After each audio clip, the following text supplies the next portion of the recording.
Hello and welcome back to my channel. I'm Savannah J. Goins, author of The Gwythinian and The Crevibanian, and today I'm going to share with you guys about Tim Ferriss's fear setting plan, which is going to help you with something that you've been putting off for a long time. So, is there any project you can think of that you are really excited about, or at least you were real excited about it at one point, and you really want to do it, you know you should, but something about it is holding you back? Something is, you're intimidated by it, or there's just something that you're kind of afraid of about it. This is going to really be helpful to you. It was super helpful for me for something that I've been putting off for a year and a half, and I'm really excited to share it with you guys. So it's called fear setting. It's kind of a play on goal setting and a pros and cons list, but just bear with me. And it would also be helpful to get a pen and paper out because you're going to want to write down a couple of things. Not a lot, don't worry, it's just a couple of lines that's going to really help you figure out the problem and ways to fix it, basically, okay? So the point of this exercise is going to be to outline the fears. What is it that you're afraid of? What is it that you're worried about that could go wrong? What is actually the worst thing that could happen? And then to consider ways you could prevent that worst case scenario, or you could recover from it if it did happen. How could you deal with it?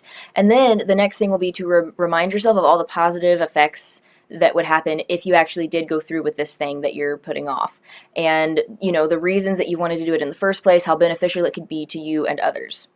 So number one here is, what is the actual worst thing that could happen? So write that down and maybe pause this video and think about it for a second. What is the actual worst thing that could happen? And for me, I have been putting off restarting my newsletter basically because I have content for writers of fiction, I have content for entrepreneurs, and I have content for people who are interested in my stories and don't care about how to write or how to have a business, but just want to read the stories. And I've been afraid of sending out a newsletter because I don't know which information to put at the top, because normally people are likely to, you know, take a quick glance at it and then go away if it's not what they want. And I've been struggling with how could I formulate a newsletter that would be the best for all three of them, but it's all content that they don't all three want. And I was having trouble figuring out how to segment my list so that I could only send the right content to the right set of people. I've been putting this off for forever. So when I asked myself question number one, what is the actual worst thing that could happen? This is what I realized. I was worried that fiction people would see the nonfiction info and be annoyed, and then they would click away and maybe would unsubscribe because they don't want, this is not the content they want. Because people, were busy and sometimes a little lazy and don't want to scroll all the way down to see if the content we're looking for might be further down. So I was worried about that. I was also afraid about having to be consistent with putting a newsletter out every month because I already have so many other projects going on and I don't have enough time to do all those. And if I lose more time to the newsletter, is that worth it? Like, that was something that I was afraid of. And the last one was actually kind of silly, but what if I get so many subscribers that I then have to upgrade to a paid plan? And if you have not monetized your newsletter, obviously this is a concern. But yeah, I was really worried about, how would I pay for it if I upgraded it? So number two is, how could you prevent or deal with those problems if they arise? Write that down and maybe pause this video and write out some of your thoughts about this thing that you're working on that you're trying to address. My thoughts on this were, one thing that I figured I could try would be to have two totally separate sign-up lists. I wouldn't be able to let people choose which kind of content they would get, but if they were on the books page and found the sign-up there, they probably wanted the information about stories and, my stories and the Gwythinian and stuff like that. So they could sign up there, which would be a totally separate list from the one maybe on my home page where I have stuff about the public speaking and entrepreneurial stuff and all the stuff over there. So I could have two totally separate lists. If I was worried about the time, what I could do would be, if it did end up taking too much time, which I wouldn't know until I tried, I could just do a newsletter every other month, or I could do a quarterly newsletter. So that would be one way that I could address that issue. I could also give myself a strict time limit to prevent myself from trying to make the newsletter too pretty. I could just say, look, I'm going to focus on simplicity of content and just put out exactly what needs to be said without trying to add a bunch of pretty extra things to it, because people are probably not going to notice those that much anyway. They're there for the content, not just to look at a pretty newsletter. So I could save myself time by not worrying so much about how fancy it looks. First of all, it'd be a fantastic problem to have so many subscribers that you then had to pay for the plan. So this is a silly thing to be worried about. However, not wanting to end up needing to spend money on something that is not yet making money, what I could do is easily just have a couple of months worth of the $30 a month, which I was thinking that it was like $125 a month for some reason. It's actually only $30 if I would have just looked it up. And even once you get to 5,000, it only goes to $50. So it's not like it's going to astronomically grow with one subscriber and all of a sudden I'll be owing $100 more a month. So that was something silly I was worried about. So maybe just research something a little bit and see if you actually have any grounding in the fears that you have about it. So I could keep a little bit of extra savings in my business account for if I needed to pay for a few months of MailChimp while I looked for something that I might like more, that might be more, that might be less expensive, or if I could decide that I wanted to stay there, which I couldn't decide that I wanted to stay there until I had more experience with it, which I would have to get by actually sending out newsletters. Okay, so the third thing is, what are some clear benefits from taking this action? So maybe pause this again and write down what are some clear benefits from taking this action to yourself, to others, to your business, whatever. What would be the reason that you wanted to do this anyway? There's going to be some benefit that you would get out of it. So what is the reason you wanted to do it anyway that would be really beneficial?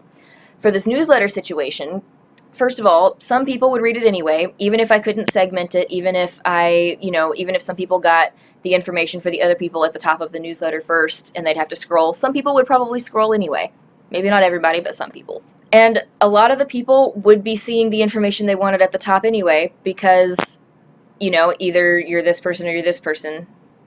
And maybe potentially some people would discover content from me that in a different category than what they had wanted originally, that they would not know about if they wouldn't have seen the other information at the top. So those are all potential small benefits.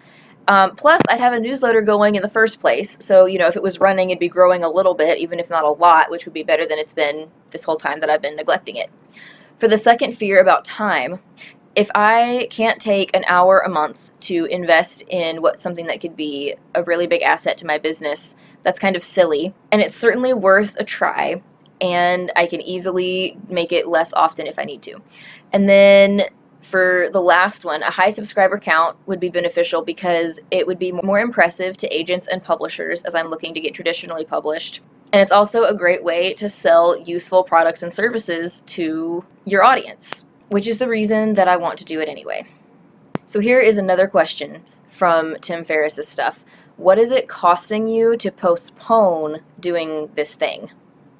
For me, it's been costing me who even knows how much for not having it running for this whole year and a half that I've been avoiding it, because I've had ungrounded fears that I now understand from doing this exercise. So think about all of the answers that you wrote down and think about how much you've lost from not doing this before, and how in 6 months from now you don't want to be looking back and seeing how much more you've lost from still not doing it.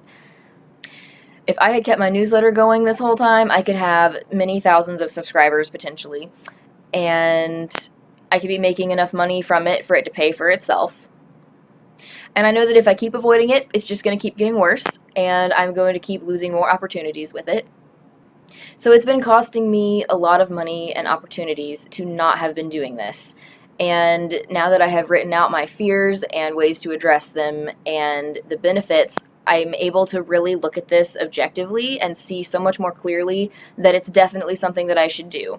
And when I went after MailChimp and just decided I was not going to get up until I had figured out whether or not I could make it segment in the free version, there is a way to do exactly what I wanted to do. And if you go and look at it right now at the link in the description, you can see that there's a little checkbox that comes down, and you can either pick 3 different categories of what kind of content you want from me.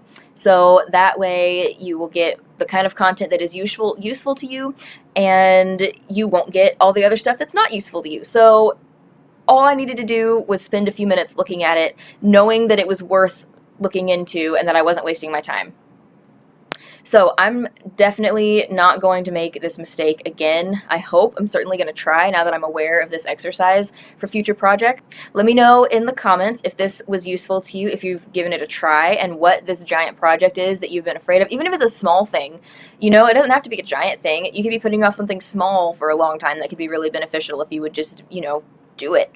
So let me know in the comments what action you're going to take based on learning about this. And if you found this useful, please give this video a like. This is my first time on YouTube in a long time too, so I would love to help my channel get going again, and your likes and comments really help with that. And to see more of my videos, make sure you hit the subscribe button and ring that bell icon so that you don't miss them when they come out. Thank you guys, and I will see you guys next time. Bye.